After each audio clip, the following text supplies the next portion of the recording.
Here are the stories making news at this hour. I'm Marissa Bailey. Police say 3 people sped away from a traffic stop and kept driving after hitting 2 pedestrians in West Chatham. Here's Lauren Victory with that story.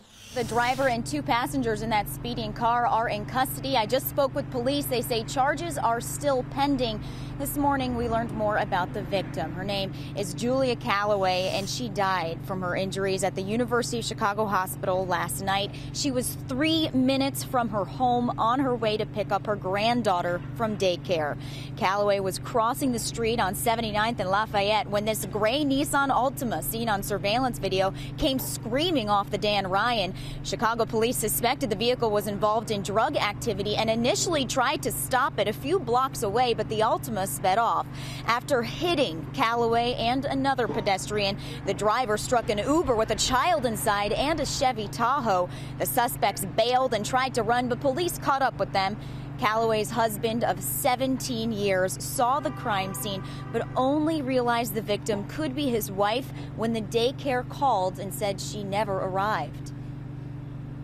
By the time I got to the hospital, the doctors didn't come to me right away. They put me in a room, and a chaplain came in, and all the doctors came, and that's when I knew something was really wrong. I'm just mad and shocked, and can't believe that this was her. I was planning on taking a Mother's Day shopping today, yesterday, when I got home, and now the money's being used to funeral services.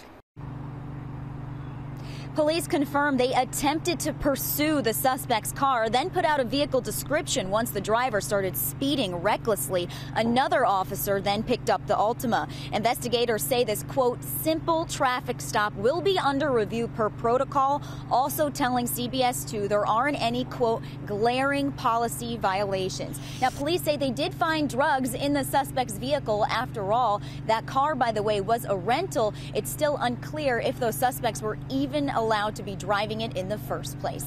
And meteorologist Glaros has a look at your Friday forecast.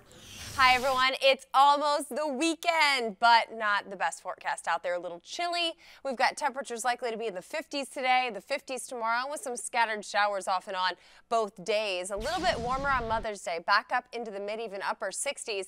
And we do have the potential for there to be, well, a little bit of rain generally in the morning on Mother's Day, going for 75, 70 degrees on Monday. That'll be a nice one. 78 with a chance of showers on Tuesday, and Wednesday we've got a chance of rain as well as Thursday. So it is spring. You know that happens, and often we get an active weather pattern. Looks like that's what we're going to have here for the next several days. But that's okay. It's still better than it was. Enjoy the weekend, guys.